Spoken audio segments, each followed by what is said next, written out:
There we go. Hey, Okay. I had to give it permission, I guess. gotcha. So, all right. Here we go. I can kind of see myself now a little bit. Fuck, we're in the armory. Yeah, this is my last stronghold in my house with children. How did I know you didn't have a fucking kid? Well, we didn't. I didn't have any when we were hanging out. And 2 years though, bro. Like I would. How did I not pick up on that? Maybe we just don't talk enough, man. Yeah, yeah. No, it's been I've been full time like nurse dad, dude. It's nuts. How did your wife smoke her ACL? Volleyball. Oh, okay. Like YMCA volleyball. Contact sport, man. It's rough. Yeah, dude. It's it's funny though, is she smoked it. She had tickets to Taylor Swift in Toronto with all of her friends the day after, and she still went, and they had nosebleed tickets. And because she had this crazy knee and crutches, she got like front row $10,000 tickets, dude. She has the craziest like iPhone footage where she's just like, yeah, she's right there. And I'm like, dude. So yeah, it's I don't know. It's kind of fun though. I get to kind of be with the kids 24/7.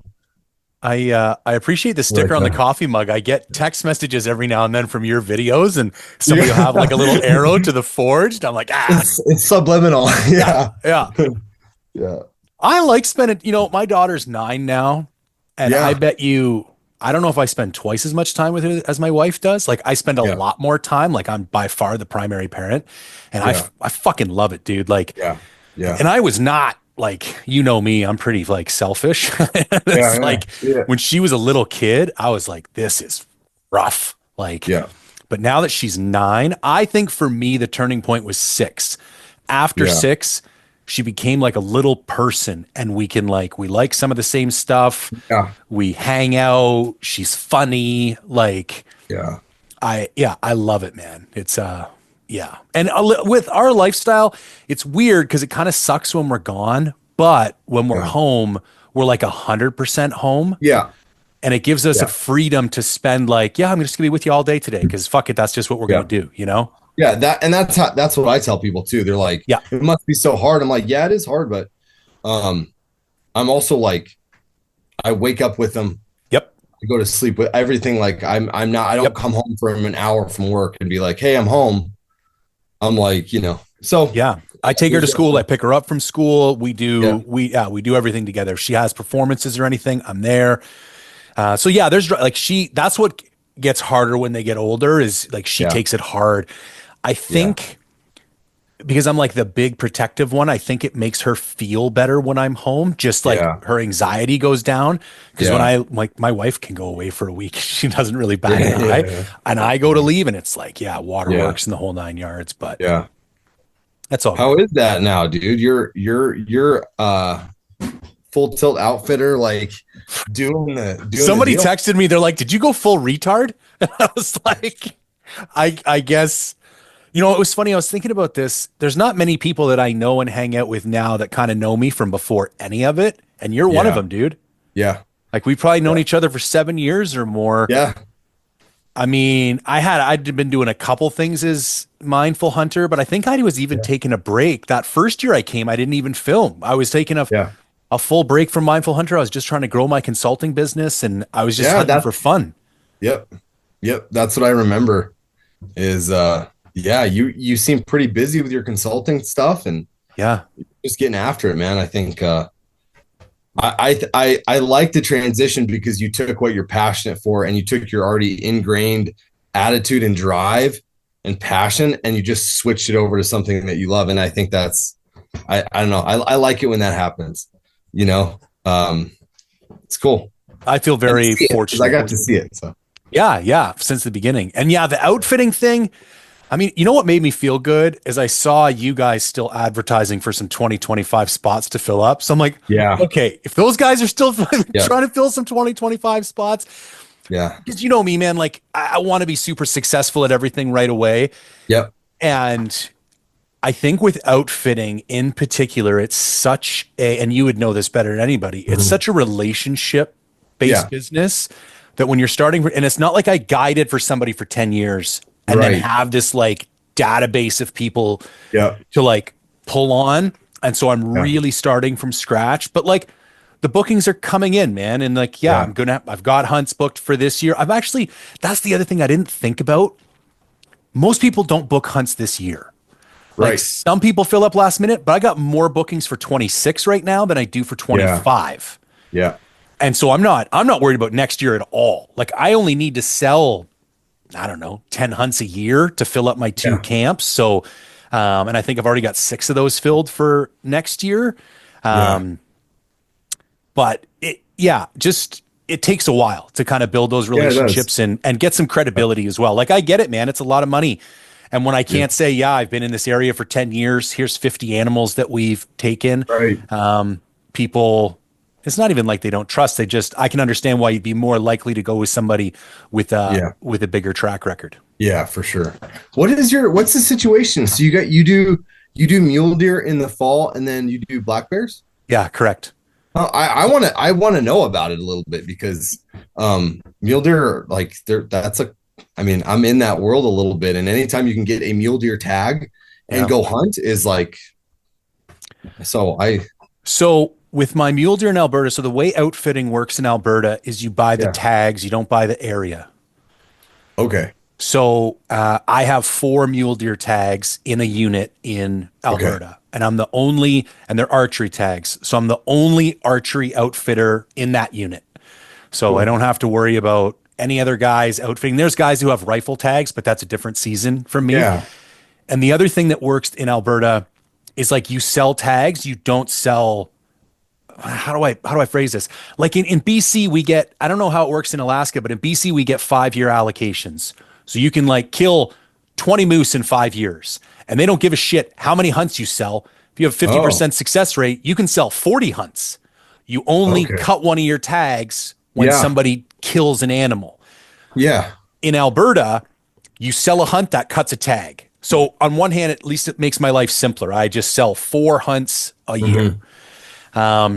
And the season opens all the way until about November 1st. It opens up September 1st, but Lander, my buddy who owned these tags for 32 years before selling it to me, he always targeted the 2nd and 3rd week of October. Yeah. It's like, it gets pretty brutal for weather up there. So it's like, you can still hunt it. It's not too cold. You're getting kind of close to the rut, but it's basically, it's the southeast corner of the province. So right on the border of Saskatchewan, prairies, like flat, big ranch country, and then huge coulees, like real, like almost the inverse of mountains, like huge drainage systems. And basically, we go out, crack of dawn, get on some type of, it doesn't take much to get an elevated viewing point out there. Yeah. And you sit up there, you glass for the morning. Yeah. You normally sit there for 3 hours, not dissimilar to Arizona, man. Like you're just, you're trying to put a handful of them to bed. So you got a couple backup plans. Yeah. Yeah. Yeah. And do they bed down in the coulees? That's exactly what they do. And then they come up and feed in. Yeah. And so what you're trying to do is you watch them go into the coulee, you kind of make a point on Onyx, and then you kind of guesstimate wind, try and figure out what's best. And then you do what we call staircasing. So you basically once you get like the first chunk of your stock in and you're down to the last, let's say 200 to 400 yards, every couple steps you take, more of the coulee will kind of open up in front of you as you're walking up to it. And so that's the game of cat and mouse with these deer is like, can I get up to this coulee? And if they're on my side, can I actually look over and catch a tine before they see me? And if they're up on the far side, am I going to see them? Because they're not moving and I am. So it's they see you more often than you see them first. And then put the stock on and hopefully kill it. The nice thing is there's a really high density of mule deer. Nice. There was a 193 taken in my unit last year. Jeez. Both trad guys tagged out this year. They weren't record book animals, like 140s, 150s, but trad guy at 4 yards and another guy at 10 yards, like on nice deer, probably 3.5-year-old deer. There's bigger ones out there, but it's like, if you're going to bring a stick bow, I'm going to tell you, don't be too picky. You know what I mean? No, exactly. Yeah. No, you that comes with the territory for sure. That's awesome, man. And the other guys both had opportunities. So Well, like, and I think now, like, you're in the opposite position, but it's pretty cool when those, especially a trad guy, when somebody shoots a deer and you're like, you made it all happen. You brought it together. I think, I don't know. Do you enjoy that aspect of it? So, you know what's interesting is that I went through a rough year this year. This was in my head the worst year I've had. Had some business things go on early in the year. And you know what it's like when you got, you're not psychologically settled and clean when you go into the woods. It's a bit of a shit show. Yeah. And I wasn't. I was in a rough patch. And on top of that, like just been having a string of bad luck hunting lately. And Yeah. I was like second guessing things, man. I'm like, this is not why I started this, dude. Like I was a stress case on my hunts. I was like, this is like, I don't even like this anymore. Like, what the fuck am I doing, man? Yeah. And I got to guiding, and oddly enough, everything switched on me 180 degrees. Huh. I didn't feel like the world was waiting for me to come home with an animal. Yeah. I felt like, because it was my first year full-time guiding, even if I fucked up, everybody gets a pass their first year. So like there was this pressure that wasn't there. And it was like, I know what I'm doing, but I worry sometimes what other people are going to think. And I'm trying to work on that. But when it came to a client, I don't know. I didn't feel like I had to prove myself. I'm like, listen, if we just do what I know we need to do, I can't guarantee, but what I can guarantee is I'll do everything in my power to make this happen. Right. And out of 8 clients, I killed 5 animals. So I was like, that's awesome with the bow, man. Yeah. It's unbelievable. And now some of those were moose hunters with rifles. Okay. But dude, the sense of accomplishment and the sense of like reward, because that was a big question mark for me, because like, not only did I want to start outfitting because I wanted to supplement my income a little bit, but I like to spend a lot of time hunting. And I was like, okay, well, this is another way that I can scratch that itch. But in the back of my mind, because like I've taught snowboarding, I know guys who are artists and then became tattoo artists. And a lot of times when you take your passion and turn it into your vocation, you lose a little bit of it. But dude, it was like the opposite. I was like, I wasn't as stressed out. I had more fun. We were putting animals on the ground. And it was like, yeah, you're 100% right. Like it was almost more rewarding. Yeah. Helping to facilitate somebody else's success and in some ways harder, like I would rather been behind the trigger sometimes, because you're dealing with, less than, 100% skilled individuals at time, or people who lose their shit or whatever the case. But dude, it was a blast, man. Like I'm already excited for next season. Yeah, dude. I love that, man. I think, guiding is like, to me, it's like, that's where you get to go in there, and everything kind of just goes black, and you're now singularly focused on one goal. You're not doing anything else. You are just trying to accomplish one goal together. And it's fun. And I think like down further, as I was guiding further and further down the road, the bigger the challenge, the more fun I'd have. Like you alluded to, like an old guy that wants to do it with a recurve, you're like, let's go, man, let's do this, so there is that. And then obviously there's always ups and downs and everything like that, but guiding is to me, it's more rewarding. I don't think it is more rewarding for some people. I think you're right. Some guys, they do not want to guide. They don't want to do it. It stresses them out. And I think for some guys, it increases the reward, like versus me shooting some animal. Like I hunt with buddies that all they care about is a trophy. And I'm like, bro, I'll shoot it, whatever. And I will be just as happy with that. And I've gone on guided hunts myself where I'm like, I tell the guide, like, dude, I'm not kidding you. Like, I'd be happy with that right there. Like, I'm not. And he's like, no. I'm like, okay, but like, I'm being honest, dude. Like I really don't care. Like, and so I think it's like that. It's like some guys, they get the most fulfillment out of a bigger animal or guiding, or, everybody's kind of got their different style and what really, I don't know, fulfills that passion, I guess. So I think the other thing that surprised me was the relationships. Like I do most of my stuff on my own, and I've had a lot of challenges finding hunting partners. And like, listen, not everyone was perfect. There was a couple hiccups in a couple of the trips, and you could just tell like, oh yeah, we're not going to gel, but I'm going to be professional and we're just going to have, but like a couple of them were like, oh, I'm probably going to talk to these guys. Like, dude, I started out guiding with you 7-8 years ago. We still text to this day. I've only ever come down for 2 guided hunts, and that was 6 years ago was the last time.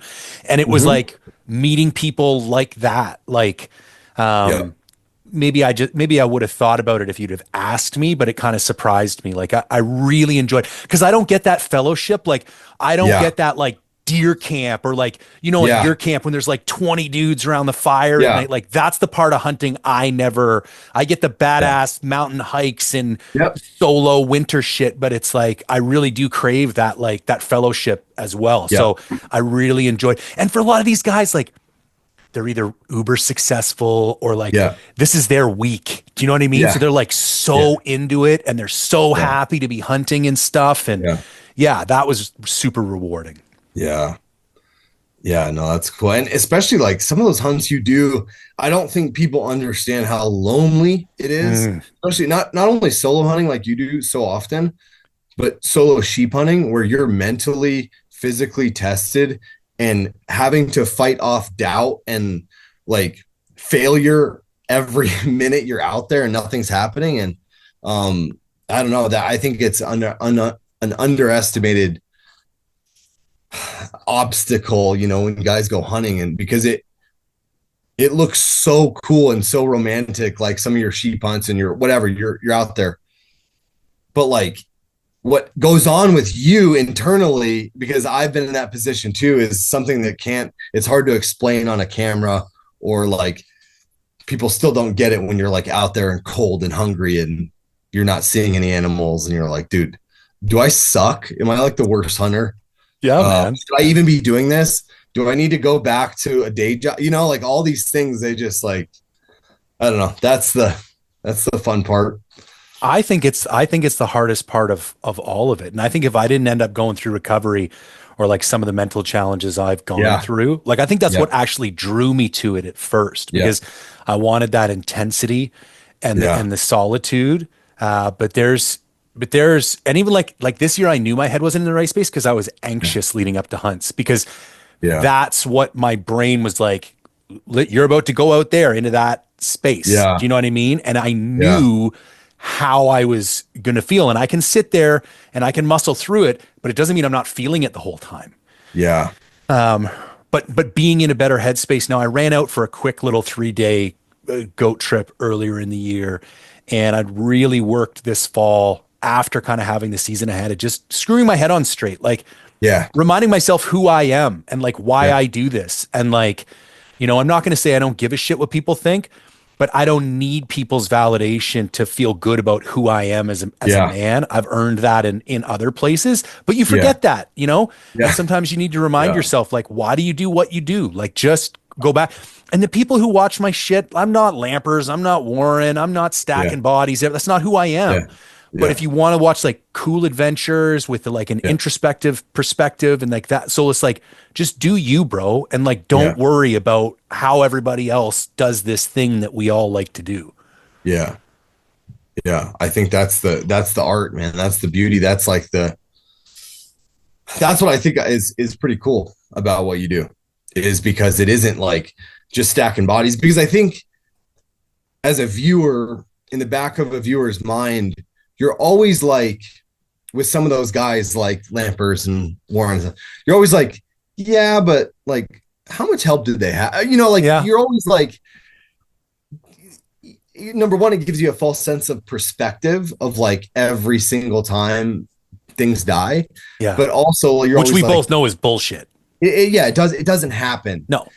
And especially if you're doing public land, if you're doing solo hunts, and so, not to say anything against those guys, but when guys fail, it actually, and fail, I mean, not coming home with animals. Yes. I actually have more trust when I watch and I see these guys. I'm like, oh, he shot like a raghorn bull. Oh, that's realistic. Actually, he's actually not going to do that. He's not going to shoot a 370 every time, or, he missed that buck or whatever, So I don't know. I think it's good to have a different perspective on things, when you're going out hunting and watching guys hunt. So, yeah, I agree. We had a guy here blow up really fast. I'm not even going to say his name. And then last year he got pinched for a whole bunch of poaching charges. Yeah, yeah. And part of what he was doing was claiming residency in 2 different provinces. And it was like, sometimes I'll catch a bit of flack because I'm not stacking as many bodies as other people. And it's like, well, this is how they do it. Do you know what I mean? Like, I'm not saying everybody is pushing the lines, but most of them are pushing some kind of line. And the problem is when you make a name for stacking bodies, that's all you have. So the minute you're not doing that, your credibility's gone. Whereas if you build it in some other way, which I think some of the more newer guys are getting that now, then you don't have to rest your total credibility on that fact. And I don't think, I've never even been close to like blurring a line in order to, I've felt the pressure and I've been depressed because I've been unsuccessful, but I've honestly never, it's like my integrity is the one thing I got, man. And it's like, it's not worth sacrificing that just for a grip and grin. You know what I mean? Yeah. I think now you have that more in the social media influencer category. That's always been a part of outfitting. Right. That's something that I immediately saw the warning signs early on when I started guiding and outfitting, is like, you look at the longevity of these guys where you're like, okay, world record animal, they got popped. Right. And it's like all of a sudden, like you just said, they built everything on something that's completely unsustainable outside of having a really cool concession or private land or anything like that. That's repeatable. But these public land outfitters and guides, and every one of them, every single one of them. So I really backed off. I kind of got sucked in for a little bit to try to chase the biggest and best, to try to be and then I was like, you know what? Well, and dude, you come from the heartland of that. Like Arizona is the epicenter of inch counting. Do you know what I mean? Yeah. I don't know. Yeah, it's really impressive how you haven't, got sucked into that, because it's insanely hard not to. Yeah. And it's something too, I get a lot of calls and I'm like, look, like, you're not going to shoot a 380 bull and you're just not. And here's the real, like, the reality of what your hunt looks like. And there's a lot of guys that are like, cool, I don't want to hunt with you. Yeah. I'm like, that's great. But it's like one of those double-edged swords, because now as an outfitter, if you convince those guys to come hunting with you and you've promised a 380 bull, now all of a sudden you've got mixed expectations and nobody has any fun. Dude, but 100%. If you tell a guy, hey, look, you're going to go on a stalk, you're going to hopefully get a shot, you're going to have a lot of fun, and you're going to be around professionals. You can do that. You can repeat that every single time. I think that gets you the right kind of client too. Like with my mule deer hunt in Alberta, I break it down real fast. I'm like, dude, this shit's hard.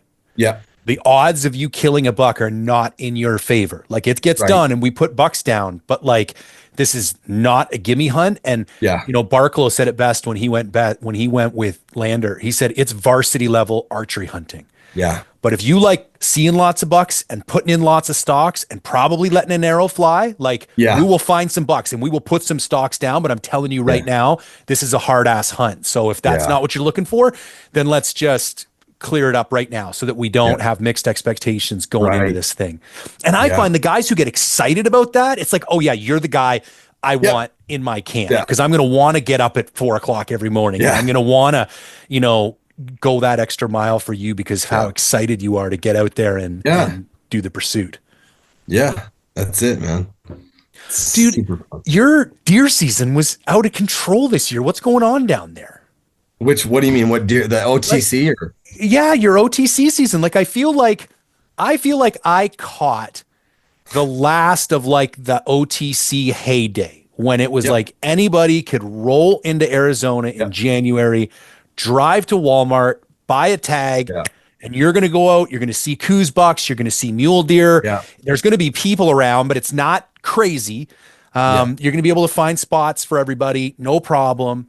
The last couple of years I was there, like, it was great. And then we hit this like dude, they did this weird quota system where you buy a tag, you don't even know if you can hunt your unit. Right. Everybody under the sun now wants to go chase coos deers. All of a sudden, it's like super overpopulated. I watch people's success rates plummet for all those reasons and more.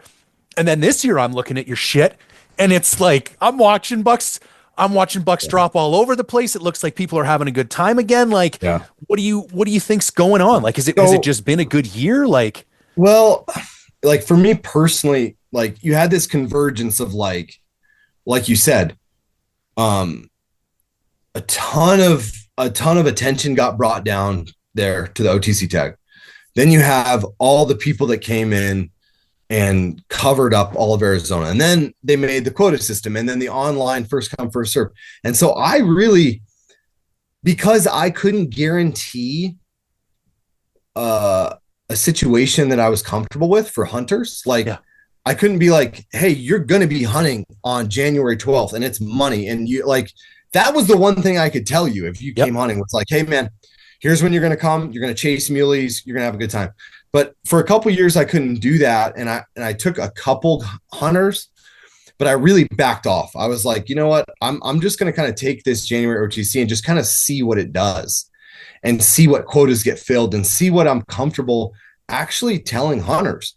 And this year was the first year where I'm like, okay, let's have a hunting camp. Like, let's have a couple camps, one that's focused on mule deer that I know the quota is not going to be filled in where my camp is.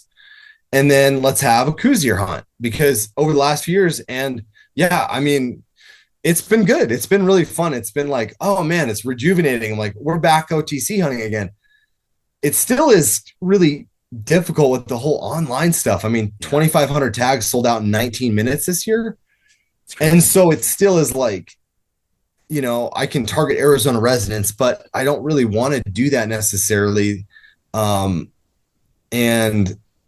it's an evolving thing, and I think it's going to continue to evolve as far as like, what is Arizona going to do? Are they going to go to a draw like they do in everything else? Are they going to break things up? Are they going to have different seasons? So I'm just trying to kind of play jazz with it and kind of go along with what I feel like is the best. I can provide the best opportunity for guys. And a couple guys got lucky this year and shot some good deer. So we should also clarify, like Arizona is like the wild, wild west of outfitting.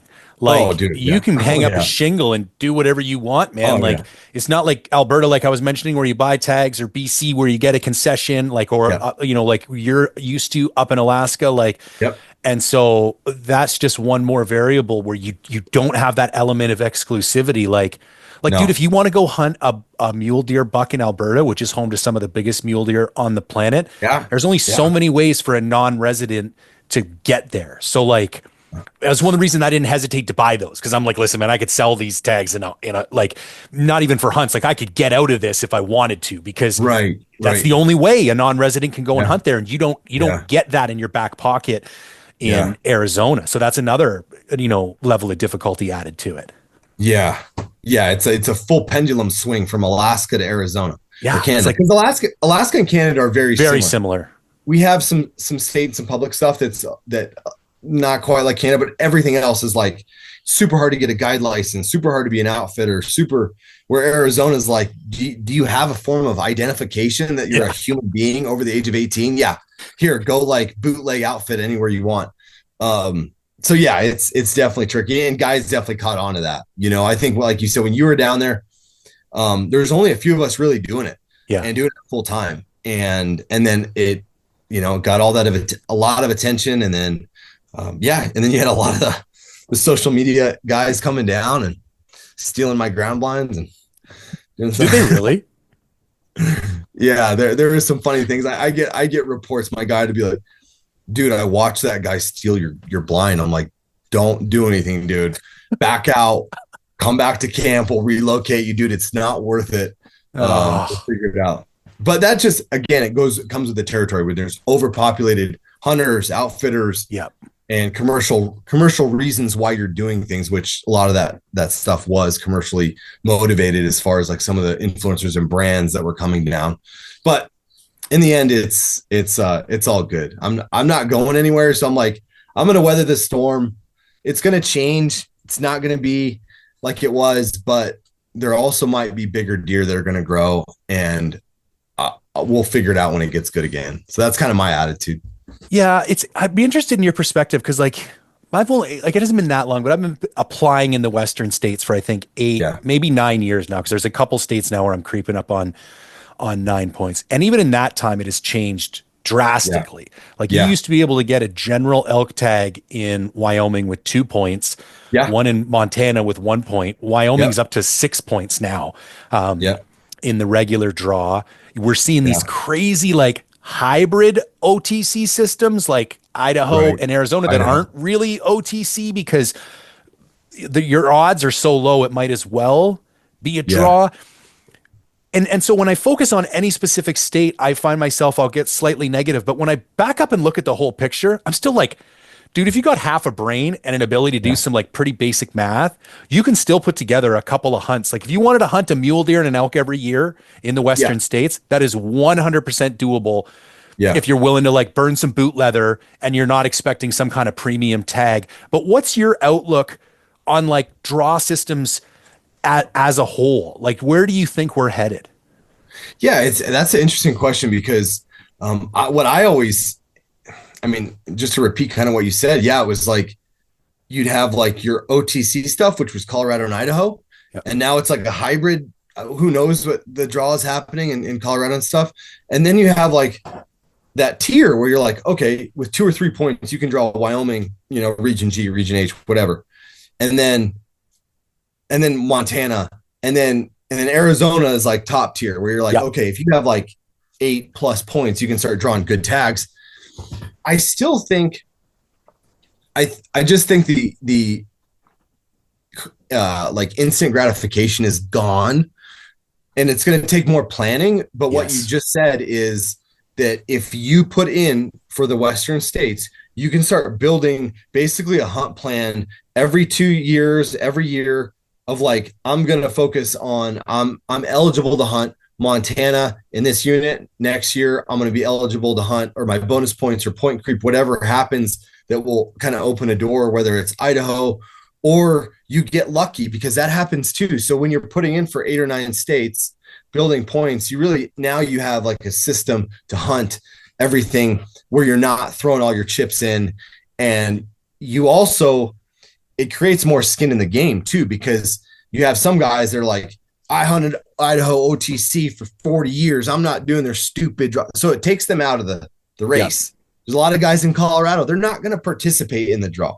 And there's a lot of guys that are like, I'm done with this. So now you have it to where you can kind of tier it out. And that's kind of my mindset, is like, because I build points too. And I tell guys, I'm like, what you want to do is you want to save the most bonus points for like Arizona, where to really get a good tag, you got to be in that like 8+ points. But you want to hunt elk before then. So go hunt elk in Colorado, hunt elk in Wyoming, hunt elk in Montana, get some elk hunting under your belt. And then now you've got 9, 10 points or 15 points, whatever it is. Now you're like, okay, I'm comfortable.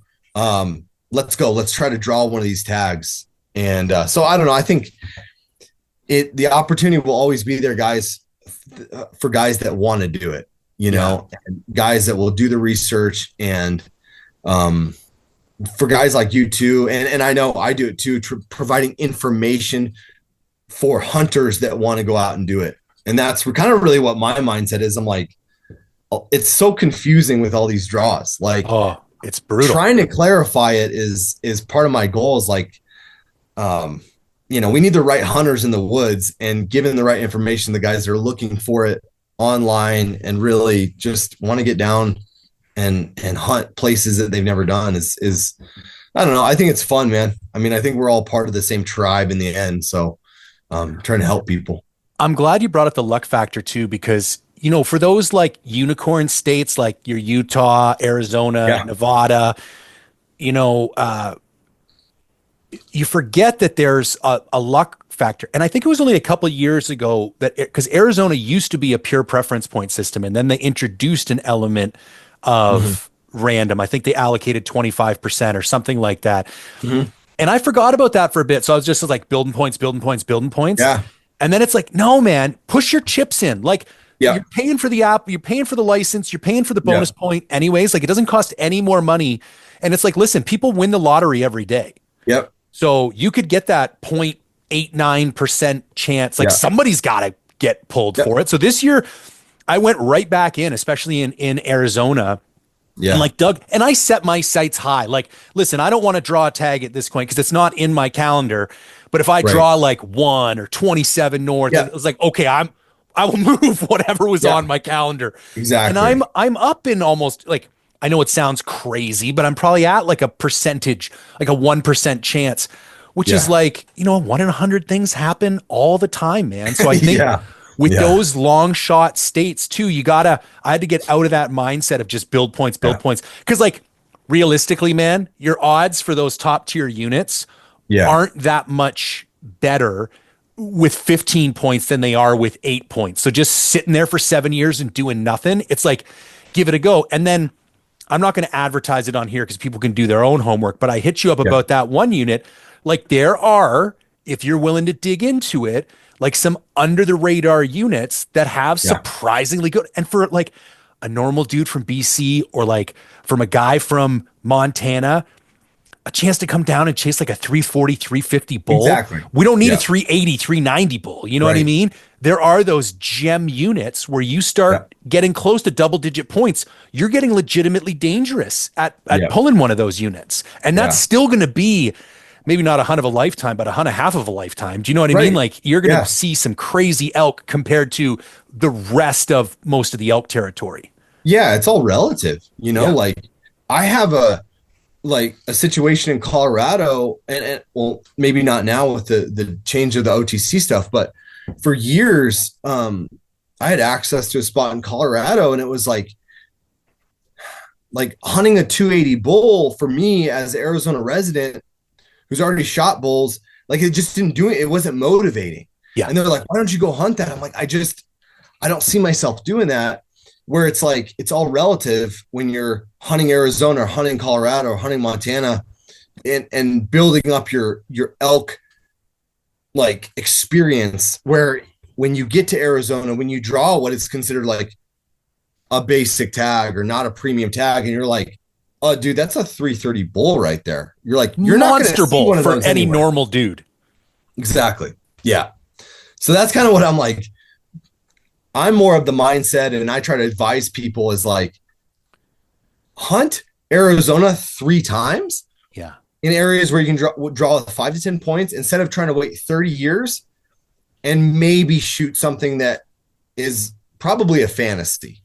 But if you hunt 3 or 4 times, the odds in any Arizona elk unit, the odds of you shooting a bull north of 330 is high every single time you get in the woods. And that's every unit.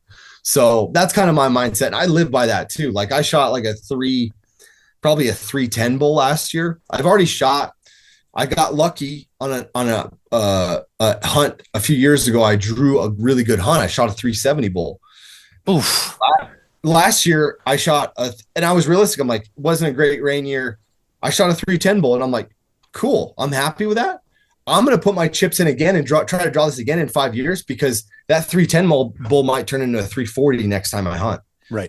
So I kind of live by how I advise people. I mean, I don't know, dude, it's just fun. The more you get out and hunt, I think that's the goal for me, but yeah. And I do think, going back to the whole draw thing and the whole tag thing, I understand why some people get a little bit butthurt because there's more pressure. Yeah. And there's more people who want to hunt, but I also think we've had more hunting opportunities now than ever before. You just kind of got to broaden your horizons a little bit and recognize it's just going to take a little bit more effort, and you might have to drive a little bit further, but it's still totally doable. You can get in hunts for sure. Yeah, exactly. I mean, I think that is part of the deal too, is like, there is so many more places to hunt. I feel like. And even the awareness of them, like you just wouldn't have been able to find out about those. And even if you found out about the tags, like doing the research and finding out where to go and all that kind of stuff. So walk me through Alaska, dude. So how long have you been guiding in Alaska? 10 years? I think it's closing in on 15 years. Crazy. Yeah. You always look so young. I always have a hard time putting it in perspective. And I actually started guiding in Alaska first. Okay. Did you start for Eric, or did you start for somebody else first and then end up with Eric? For Eric. Yeah. Okay. Yeah, I started for Eric. And then that actually led me to doing my Arizona thing. Right. But yeah, I think it's been about 15 years. That's crazy. But yeah, it's been the awesome thing about it is I've got to see so much of Alaska in the process, because when I first started, it was all north, Brooks Range. We were hunting all that northern stuff. And so I got to see a ton of country up there. And then where we're at now is all Western Alaska, where you're still part of the Alaskan, what's called the Alaskan mountain range, but it's just way different. You got the coastal stuff and you've got tons of water, and then mixed in with the mountains. I think that's what I'm really thankful for and grateful for, is when I started guiding, I got the right opportunities, which led to more opportunities, and it's got to see some awesome country. Because I hear a lot of stories, and I also have kind of helped facilitate guys get out of bad situations, guiding situations where it's like you're guiding for the wrong guy, right, or you're in a bad situation and you don't know anything getting into this world. It's kind of my new passion, Jay, honestly, is like trying to help guys and get more information on how to actually become a hunting guide. Dude, there's no roadmap. I was thinking about that the other day, man. Like, it's not like you can go to your local community college and do a 2-year degree in guiding and they'll, help you with the placement. And like, I know there's packing schools and stuff, but that's different. Like when you're talking about and listen, man, some guys in the woods are not the most like helpful or easygoing kind of guys. Like it can be a pretty intimidating environment. Yeah. So and I can totally get that too, because the longer you've been in it, the more challenges you kind of look for. So walk me through that whole like bushwhack thing. Like, how did that whole deal happen? Yeah. So it's, obviously it kind of happened in stages, especially with me and Eric.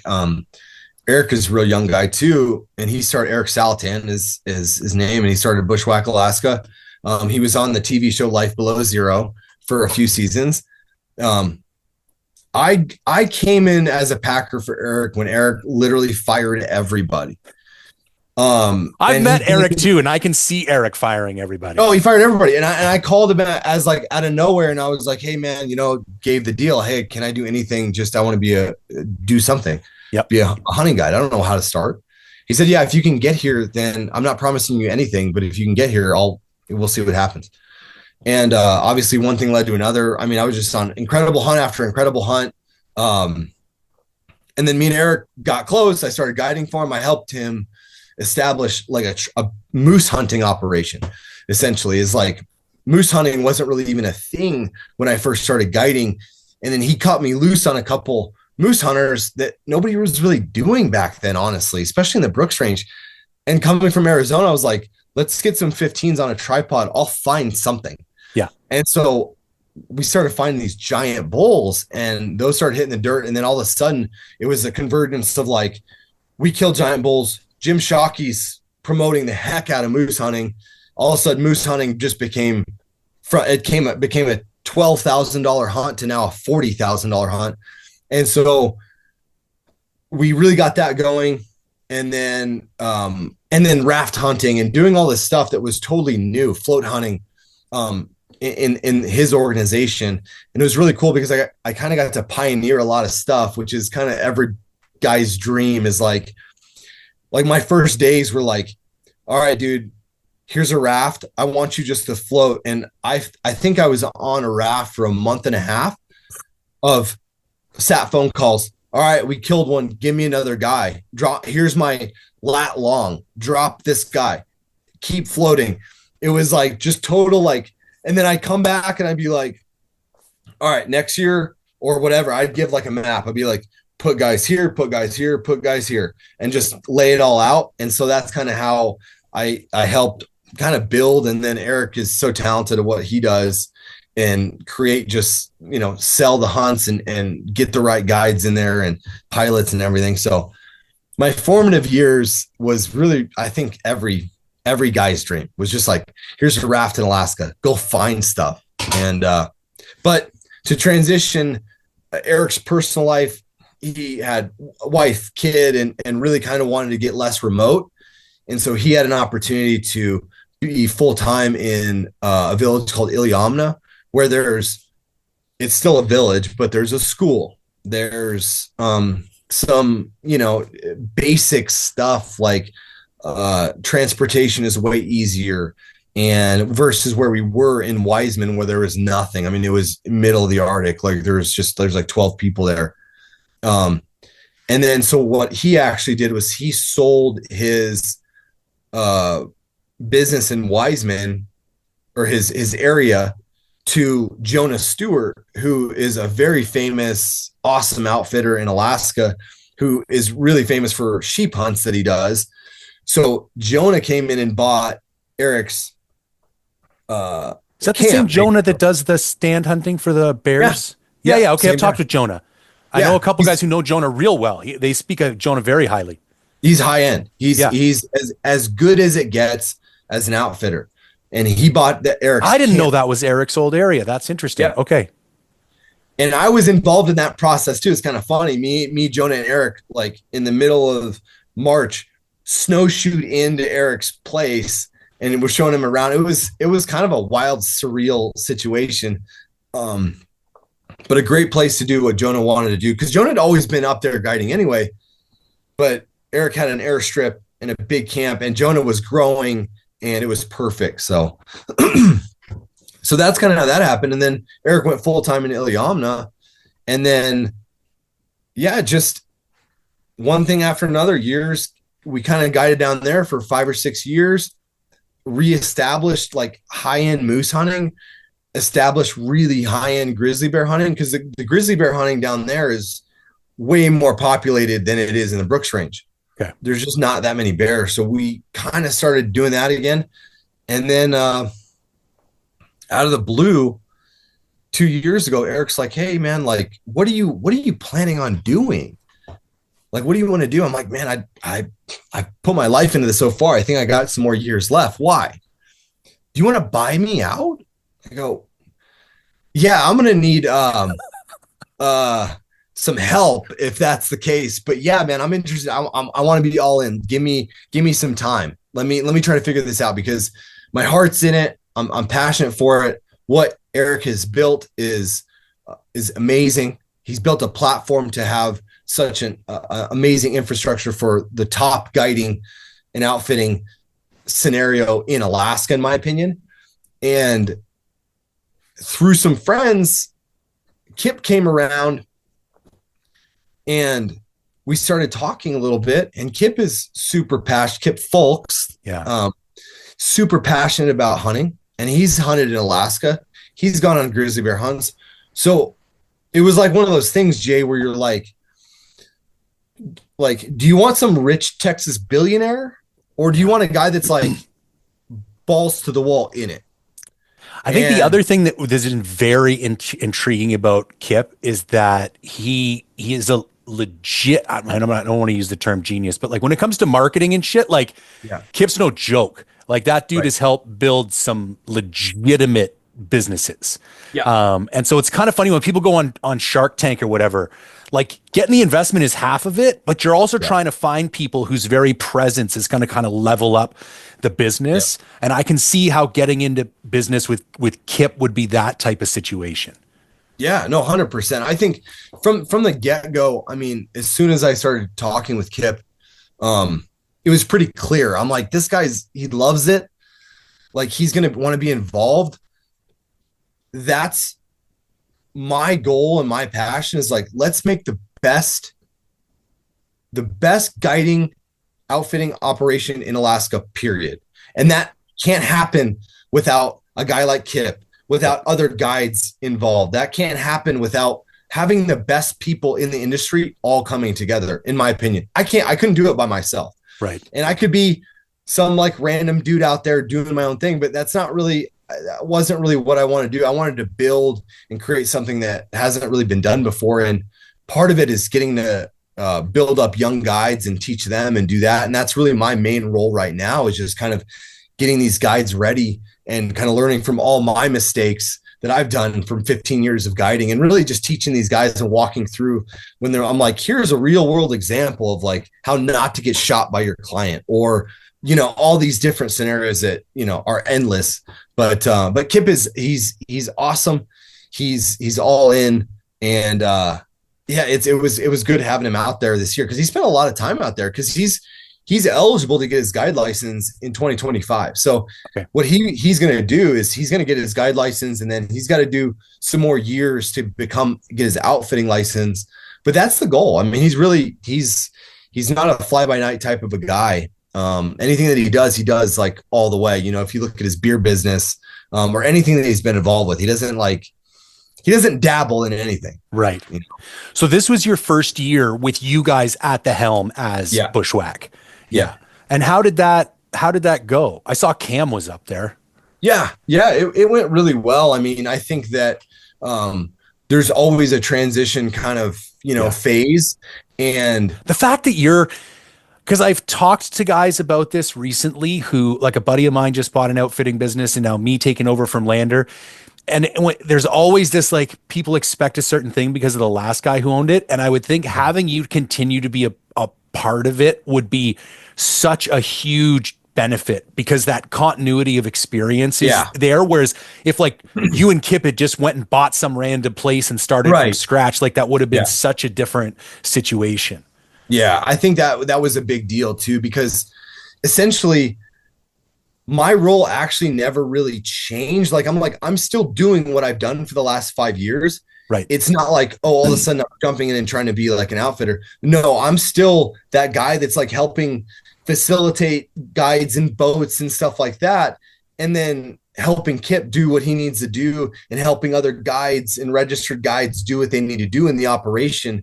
And that was something that I've been doing. And so that was what made it really easy, an easy kind of flow, is like, I know how things work. Some of the things that were challenging for me was things that I didn't do behind the scenes, like with the fishing lodge, because we do the fishing stuff. So that was like spending a lot more time there. And then you're talking about like fishing clientele, which is totally different. And then like, you're talking about like the nuts and bolts, like food orders. And, like that's the stuff that I had to really get up to par on. But as far as the hunting thing, I've always done that for Eric, helped him kind of facilitate things. And that's what I still do. And it's kind of like what you said. I mean, when you go back to it and you go, the bottom line of it, you're like, this is what I'm good at. This is what I like to do. And you're going to have hiccups. You're not going to do everything perfect. I made a bunch of mistakes, but still like learning and just growing and getting after it is what it's all about, So. Yeah. So I actually haven't even talked about this, I don't think, on the podcast, but I'm coming up to hunt. Yeah. Now I'm better than you guys. Yeah. Which I like, dude, could not. I think I remember talking about this like 8 years ago. And I remember saying to you, because Alaska is the only state that I can't go to as a Canadian and hunt DIY. Right. Yeah. And I always remember thinking, like, so what would the hunt be? Like, I got to do a guided hunt. What would it take to get me to go up to Alaska?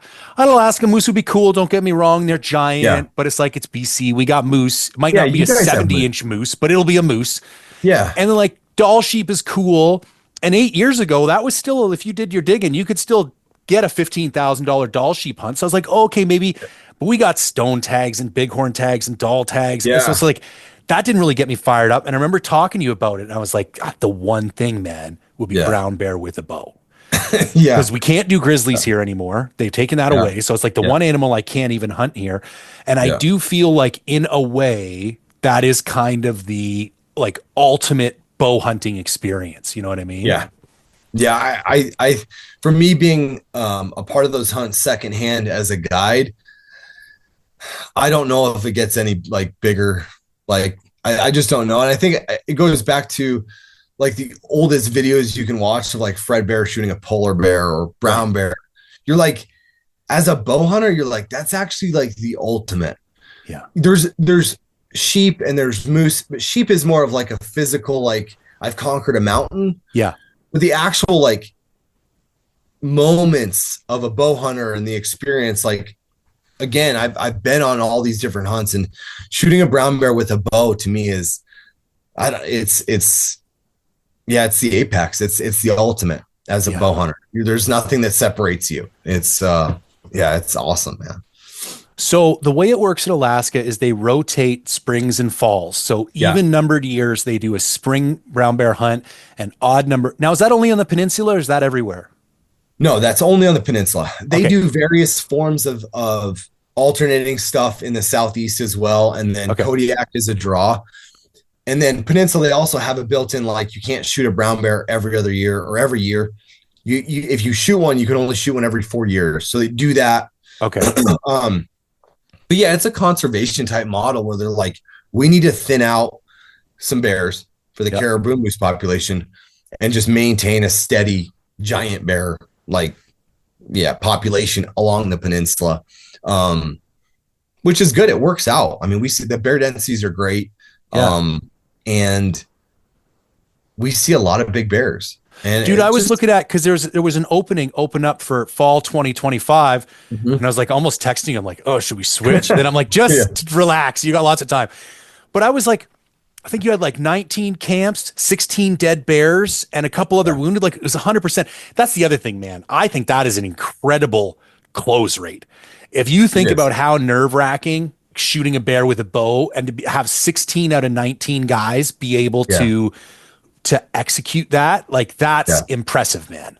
Yeah, they're not 100% archery kills. Right, sure. Yes, but that's a good point. But I would say that number, what we did, which is pretty standard, nothing that we did last year was like, oh, this is the craziest thing. Right. We have a lot of guys. There's 2 hunts that I hear a lot as an outfitter, and you might have the same experience. But we take a lot of guys that have been on 2 or 3 brown bear hunts, and they never saw one, or they never shot one. We're like, what do you mean you never saw one? What do you mean? Like, I get it if you're trophy hunting and you're passing on bears, but we get that more often. The other hunt that I hear about that a lot on, and something that I've never done, is a stone sheep hunt, where you're like, I went on a stone sheep hunt, never saw one. You're like, dang, that really sucks, dude. I've been there, but at least I didn't have to pay $100K for it. Well, that's what I mean. Yeah, these guys. Yeah. Oh yeah, for sure. It happens to dudes. Oh yeah. And you're like, crazy. Those are the 2 hunts. And so when you're like, okay, we could have taken probably 5 more guys. Right. We were looking around. The season was we had all of our guys taken care of, and we're looking around. We're like, should we bring in more guys? Yeah. I'm always like the conservative one, like reining it back. I'm like, nah, we've won. Now let's switch gears and let's go to the next thing. We've won. We set a goal. We reached it. Now let's move on and then plan for the next year. But yeah, it's awesome, man. It's awesome hunting. So I'm coming up in spring of 2026. Walk me through what a spring hunt looks like for an archery brown bear. Yeah. So a lot of questions that I get asked, like, are what's better, spring or fall? Yeah. And I think we talked about that a little bit. Success rates don't change. Really just the weather changes a little bit. The foliage changes a little bit. Spring, it's pretty barren compared to in the fall. It's lush and it's really thick. But also the daylight is less in the fall. But really, from the overall standpoint, as a hunter coming on a hunt, it doesn't really matter spring or fall. For the spring, you have the element of the breeding season. So in the springtime, these bears come out of their dens. They start as they're pretty lethargic. They're very stalkable. They're very patternable. They don't do a whole lot, and then they come into breeding. So it makes them very susceptible for an archery hunter. Right. Because you can predict what they're going to do. Oh, there's a sow right there, and that boar is going to be on that sow all the time. We had a situation this spring where an archery guy shot a bear that they watched with a sow for 3 or 4 days, and it just the right opportunity came up, and it was a really nice bear too. And so you kind of have that aspect. If you're fit like you are, Jay, you sometimes can see bears outside their dens, like in the snowpack, and they're just like laying there. They're not doing a whole lot, and you can stalk them. You can run up that mountain, and like they're not going to do a whole lot.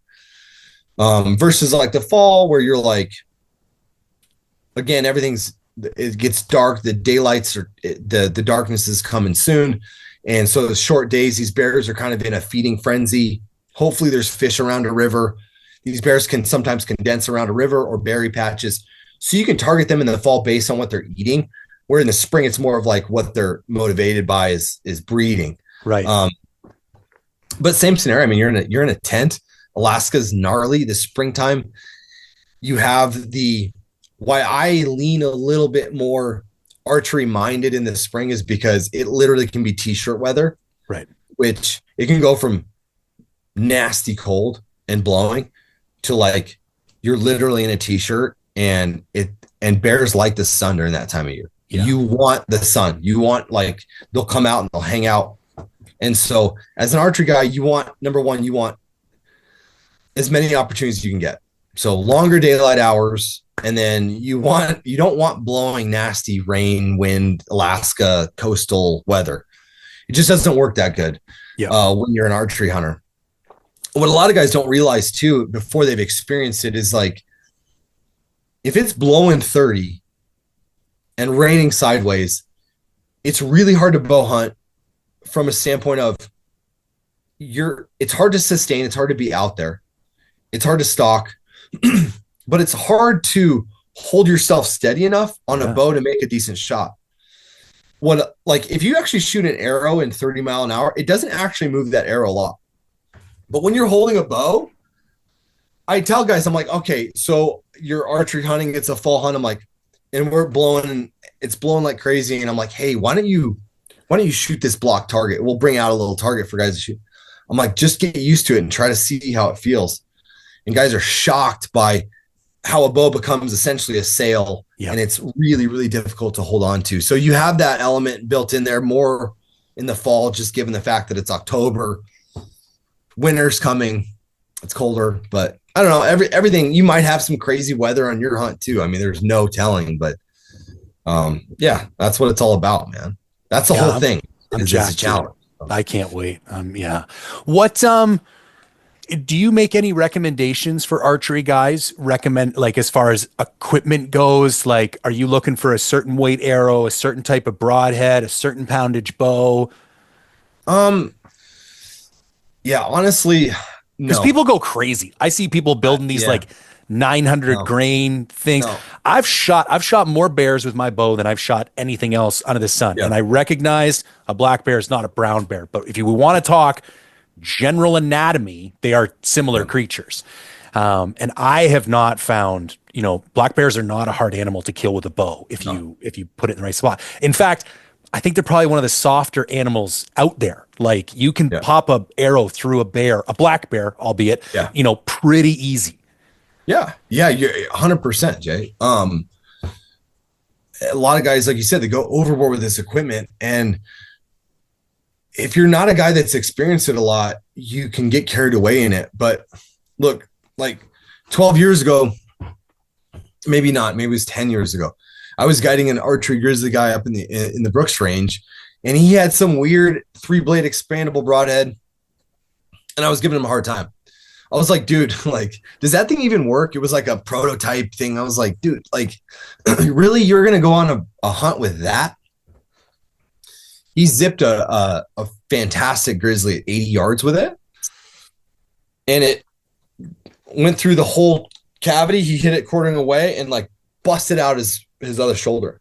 And I was like, cool. Hey, can you leave me those when you're gone?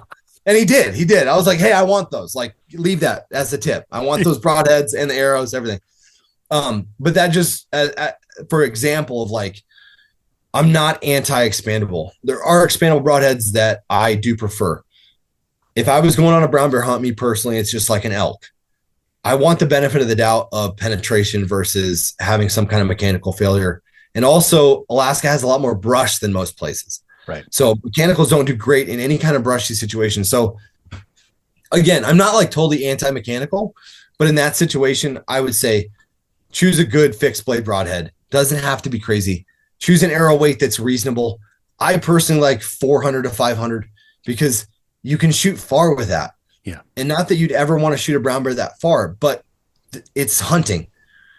You stick him at 18 yards and he's on his last whatever breath at 50, you want to be able to send another one. You don't want a rifle involved if you're a hardcore archery guy. Like that's my goal. If 100%. I've already thought, and you, I don't know if it was you, somebody else gave me what am I supposed to say to my, because I don't want to, maybe I'm being an asshole, and maybe you'll tell me to think about this differently, but I want to kill one with a bow. I don't want to kill one with a rifle. I don't want to get to the last day. And somebody told me, it might have been you or somebody else, said, you got to tell your guide on the first day, the only way you're losing your tip is if you give me that rifle on the last day. No, I didn't tell you that. That's a good one though. I like that. But listen, I get it. Nobody wants to die. And it would be, you have an ethical obligation both to the guide and to the outfit. They need to do what they think is safe. But I've thought about that a lot, man. Like I even have ethical, like I have to sit with it in my mind. Like I wish there was a way to do it where there wasn't a guy standing behind you with a rifle. Cause I do feel like there's a bit of and maybe I'm just being naive, but I feel like there's a bit of a purity argument there. But yes, I think it's very important that you do everything humanly possible to create a situation where that rifle doesn't have to come out unless absolutely necessary. Yeah. And that's 100% the goal. And I get accused of being like a little trigger happy because there's videos where like, I'm like dumping bears, but they're rifle hunts. And my archery guys that come out on hunts and the guides that have trained, that I've helped train to be archery brown bear guys, which is not every guide. Like there's only a couple guides that I cut loose on an archery hunt. And those are guides that have to have been with me on a hunt and understand how to do it and just kind of what to focus on. But that's a big part of it is like, you'll get some archery guys that come out and they're like, oh, I don't care, man. If you need to shoot, shoot. But the first thing that I say, and the first thing that you have to do is like, under no circumstances do I want to use my rifle on an archery hunt. And what will help that is if you are proficient, you have reasonable equipment, and you're ready to go. Right. If you're on an archery hunt and you're not ready, if you miss opportunities, if you can't shoot, as far as like again, you're talking about a situation where I'm like, hey, there's a wounded bear right there at 47 yards. I need you to shoot that with your bow, or I am going to shoot that with a rifle, because you can't get, for whatever reasons, for example, like the terrain just isn't, if you go in there, I can't help you. I can't protect you. You actually have to shoot from here so that we can see it, because you can't crawl in on your hands and knees and shoot. If you're not able to shoot that, the gun's going to be used. And it really comes down to safety. And that's always the thing is like, look, there's no question. If a bear is going to charge and bite you and like be chewing on you within seconds, rifle's going to be used. Yeah. I always give a guy, honestly, I give guys the option, Jay, where I'm like, listen, here's the scenarios that can happen. You shoot at a bear. It gets deflected off a bush. It hits him in the rump. You have two options. That is number one. That's your bear. You're going home with or without that bear. Yep. Do you want me to shoot or not? And they'll say, hey, man, I don't want to go home, empty. Do whatever you can. And I say, okay, we can stalk that bear. We can track it down, but just so you know, that's your bear. And so there's been situations with archery guys where I'm like, we've got a wounded bear. You decide what you want to do. More often the case, they'll use my gun or whatever. I don't want to be a part of it. As a guide, you want everything to be within that hunter's, like just have it be all the hunter's experience.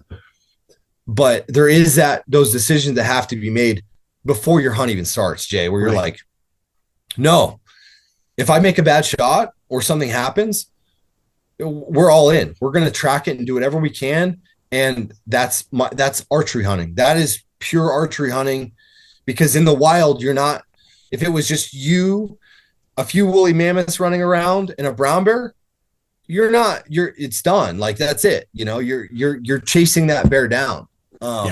And so that's the mindset is like, we're not trigger happy. Like it's not that cool to go shoot a brown bear with a bow or with a rifle after you've shot a couple arrows into it. It's funny you mentioned about dumping them too, though. Like I was guiding moose this year, and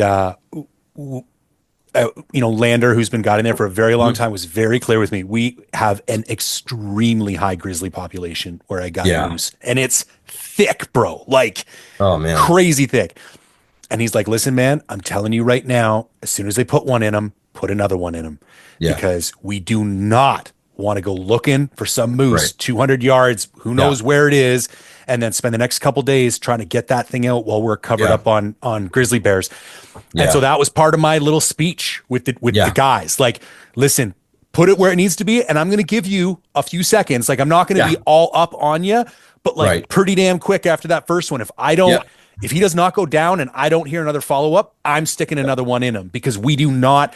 And you're also probably going to lose this moose. Like, are we even able to find him? I don't know. Right.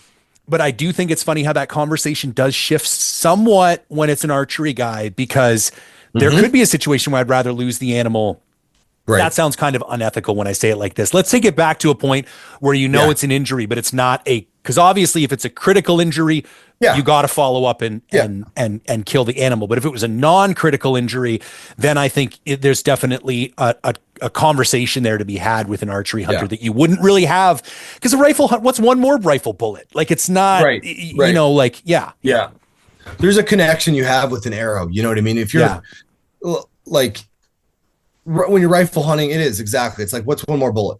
What's somebody's gun? You can pick up anybody's gun and use it. I can't pick up your bow and there's a connection that you have with an arrow and launching that arrow out of your bow that's for you, that you've trained with. It's a respect, you know, it's a respect thing. And that's why it's not like we're just running around shooting bears with bows. It's like, you got to be ready. You got to make that commitment to that animal that you decide to shoot is your animal, however it works out in the end. And most of the time, Jay, it works out how it should. Yeah. The bear gets shot and he dies the right way. He dies fast. There's been a couple scenarios where we tracked down a wounded bear. We tracked him down in the effort to make another shot on him with a bow, and that was just not going to be possible. And so I gave the hunter the decision. It was just like, hey, man, like, this is it. And so, you know, there's so many other variables that can be involved, but I think as an archery hunter, anytime you're archery hunting, it is different. It's more of a connection you have to the hunt itself versus collecting animals. You're really going archery hunting to experience that hunt and not necessarily what that animal is going to look like on your wall. You want to have that like moment, those moments as an archery hunter. And so if that's your goal, that goal can be reached, you know? I think that was one of the reasons I felt so comfortable going with you guys. I mean, obviously we have a personal relationship, so I knew I could trust you. Yeah. But I would talk to a bunch of guys, and even now doing the outfitting that I am, everybody will tell you they can host an archery hunter. Right. Oh yeah, we can take care of archery guys. But it's like, I've showed up and had those hunts where it's like, you don't know what I need. You don't know, like, it's a totally different. And I think, listen, if you're one of those, like, you know, Pope and Young guys, or you're looking for your 29, or you're a stick bow guy, a guy like Jonah's operation, I think, is fantastic, because he's going to be able to provide that environment where you're going to be able to safely kill a bear with a bow. For people listening, he has one of the rare areas where you can still bait and stand hunt bears, because the density is so high there. Yeah. They need to be knocked down. So he was another guy where, like, he has a metric shit ton of archery hunters, but I knew I wanted spot and stock, and I'm not getting on some like ethical high ground, but like you were mentioning earlier, there was an experience I had in my mind, and that was what I was looking for. Yeah. But dude, you call around to a bunch of people and it's like, they say they can facilitate archery hunters, but they just, I don't know, man. They don't, the way they talk, it just, they didn't inspire confidence. I was like, I don't know, man. And for a guy like me, like, this is a once in a lifetime deal, dude. Like, this shit's expensive, man. It's very expensive. And so you really want to, that's the advice I would give to people. Call a bunch of guys, because that's the other thing. At first, you think you're kind of bugging people, and it's like, dude, with the amount of cash I'm dropping, you can talk to me for 15 minutes. 100%. And maybe it works out. Maybe. And I know now the amount of tire kickers that call. Yeah. And I have to remind myself when I get off that 10th phone call and there's still no deposit been paid. It's like, hey, I get it, man. It's a big deal, you know? And if you get to the point where you're comfortable and you want to lay down a deposit, great. And if not, that's fine too. But I did, knowing that you had a background in archery, knowing how important it was to you, the fact that only certain guides were allowed to go out with archery guys, that was a really big deal to me because I was like, Yeah. okay, they know what I need. And then the rest is my responsibility that I show up ready to take care of business. Yeah. Yeah. I get a lot of feedback on some of my stuff where they'll see me in a in a video or whatever where I'm actually like kind of in front of an archery guy for a little bit. Yeah. I'm like, bro, this guy's 60 years old.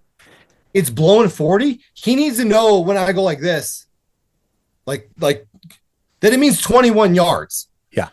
If he doesn't know that and I'm standing behind him and I have to yell at him, like there's what I'm getting at is it's very nuanced. Yeah. Archery guiding is very nuanced and every situation is different.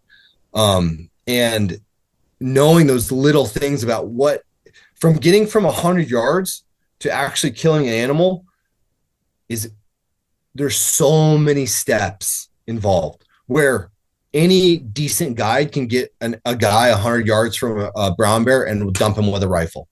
But it's that next phase where you're like, no, we got to sit here for 3 hours. And there's been situations too where you see a giant bear and you're like, this is one example where I'm like, oh, dude, giant bear, we got to wait. We got to wait. Could be a couple days before he comes down. I don't like where he's at. He's not going to be in a spot where we can actually really get him with a bow and we're going to spook him out of the country. Right. And then 3 days later, he's sitting, right in front of our camp, things like that, where you're like archery minded, where it's not just run and gun and not also like what we're standing at 60, shoot him, man. Yeah. Like, no, dude, that's not a good shot. Sometimes it is, but sometimes you got to be at 14 yards, So yeah, there's a lot, man. There's a lot there with archery guys and archery hunters too are way different than rifle hunters. They're kind of like sheep runners in a way. Archery hunters are high maintenance. Right. They're not only from their equipment standpoint, but they are expecting lightning in a bottle. Right. And things have to work out. And so it's your job as a guide to kind of be like, to know when to back off and be like, this is not right. This is not an archery situation. I know it sucks. It's a fantastic animal, but we need to back out and wait till it's right. So there's a lot of timing involved when it comes to archery where you can't just go in there and blaze away at them. So, and there can be, that's where the conflict and the trust where you have to kind of be together. Like if you're guiding an archery hunter, you're a team. You're not like, here, walk you over here, old man, shoot that thing with your 375. It's like, hey, how are you feeling right now? Right. That's a big question that I always ask is like, okay, man, what do you feel? There's been times where I'm like with an archery guide and I have a thing in my mind where I'm like, here's what we're going to do. Boom, boom, boom, boom, boom. And then we get up there and I'm like, man, the wind wasn't what I expected. And I look at him like, dude, what are you feeling right now? Because I'm like, we are at the point of no return. We're either going to choose right or choose left. And I'm either going to be a hero or a zero. And I'm like, dude, what do you feel, dude? And it could be a 60-year-old guy. And he's like, man, I kind of feel like, let's go that way. And I'm like, cool, let's do it. Because at that point, it's the archery. It's like, it's such a feel, instinct, experience thing that I trust I don't care who it is. Could be a new hunter, even, Jay, because I've had that experience as well with new bow hunters. But when you're so locked in the moment, I trust that guy's instincts, and I want to know what he's feeling, because that could determine that lightning in a bottle, that perfect setup where it all comes together. And more often than not, it does. And so that's the difference too with an archery guide is knowing that you're in this thing together, no matter what his background is. So yeah, that's kind of my mindset on it. I love it, man. Listen, I know you got a kid having a nap, so I don't want to keep you for too long, but one thing I want to close out on, your YouTube comments section is, bro, I don't even know where you get these people. Like, I have a decent YouTube channel. I get like pretty run-of-the-mill stuff. For some reason, you are like this magnet, and your little highlights that you post on your Instagram. Yeah. Dude, it could be like a little reality show. Just Timmy's YouTube comment section. Like, some of the shit. What are your thoughts on that? Like, do you think you're just Your shit's not that controversial. Like what's going on, man? It's hilarious. It's funny. I love having a good time with that. And a couple years ago, we used to sit around camp and my Arizona camp, and me and Gary and the guides, and I'd respond to these guys, and we'd all laugh, and we'd just have this good time. And I'm like, listen, and then that kind of created like a fun, and I was like, I'm not going to respond to anybody anymore. Like, I was just like, I got to leave it alone. And then for some reason, recently I was like, I legitimately don't want to like hurt people's feelings, but I do want to emphasize how ridiculous some people are. Yeah. I don't want to like send these people to a therapist, but I do want to have a lot of fun with something that's not that serious. Like, we're talking about hunting. Yeah. We're not talking about like politics, something that's going to drive people crazy. Like, we're just having a good time. And so I don't know what it is. I think it's hunters in general, but you can get guys that they respond with some crazy stuff. And I don't know. I have a lot of fun with it. My wife warns me a lot. She's like, are you being nice? And I'll show her something. I'm like, she's like, I don't even know what that means. I'm like, don't worry. My 2,000 like followers on Instagram know what I'm talking about when I say crushing mountain ops. Yeah. Like, so it kind of goes over like, a lot of like my wife and family's head, but I don't know. I think it's really important to have fun. And I think even guys that are really serious about it and really like, I'll have some guys that are straight, like aggressive with me. And I'll be like, okay, like, but where are you coming from? Like, I get it. And I don't post those a lot because I'm actually like, hey, awesome. Like, I'm glad you have your opinion. I love freedom of speech, but like, explain more, now that you're like cussing at me and everything like that, like, now we'll explain why you're doing that. So I don't know. I think any platform where you can give guys an ability to have their own opinion and not censor them, I think is fun. And also leave them open to be like, okay, dude, I'm leaving this on my YouTube channel, or I'm leaving this on my comment section. I'm not going to delete that, but I'm going to come at you with a little something to, might make people laugh. So I don't know. That's kind of how I feel about it. I think it's great, man. I love it. Keep it up. I always get, as soon as I see your little like news story kind of thing pop up, I'm like, oh, this will be funny. Cause I go back and forth on it. I like to remind people that my comments section, both on Instagram and YouTube, is not a democracy. That shit's a dictatorship. Yeah. I have no problem with constructive feedback. With all the gear reviews I get, I always get people who will want to argue, or if you insult something that people bought, they get all bent out of shape. And as long as people are remotely constructive, yes, even if they're an asshole, it's going to stay. It's the like pure, just like shitty hate ones. I'm like, nope, gone. And I have zero hesitation with that because it's like, this is my community and I'm going to nurture it. But as long as if it's funny, if it's remotely constructive, I'm like, let's have it, man. Like it's, that's where most of that engagement comes from anyways, as far as I was thinking that when you're doing it, I mean, like either Timmy's doing this because he's a genius and it's for the algorithm, or he's just having a good time. Either way, it's going to result in more views. I'll tell you when I'm doing this, Jay. When I'm on the leg press at the gym. And I've got my 30 seconds of rest. I'm like, let's see what somebody's saying right now. Yeah. So that's my running joke. I'm like, I've been on the leg press machine because I'm probably adding to my story. That's so funny. Yeah, that's kind of the joke. Yeah, man, I'm just having fun. Just because it's good. And I hope people that I do respond to as well, that they understand that I'm having fun too. Yeah. I'm not trying to like attack them. So. Well, listen, for everybody listening, I'm going to stick Timmy's Instagram. I'll stick the websites for both ATO and Bushwack in the description. I'll stick the YouTube in the description. Anything else you want to mention or let people to know to keep aware of, or any hunts you're trying to fill or anything just before we log off?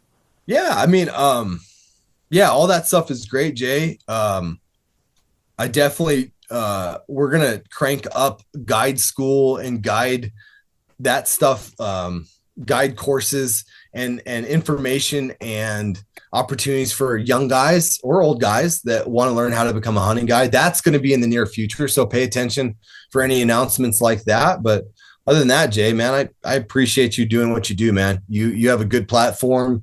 for guys that are all across the board, guys that are just getting into hunting and guys that have been doing it for a long time. You're super passionate and knowledgeable, and your dedication to what you do, Jay, is awesome. So I appreciate it, man. Well, thanks, man. I appreciate the compliment and I appreciate the friendship. Yeah. All right, brother. Have a good one. We'll chat soon. All right, CJ. Take care, bro. Later.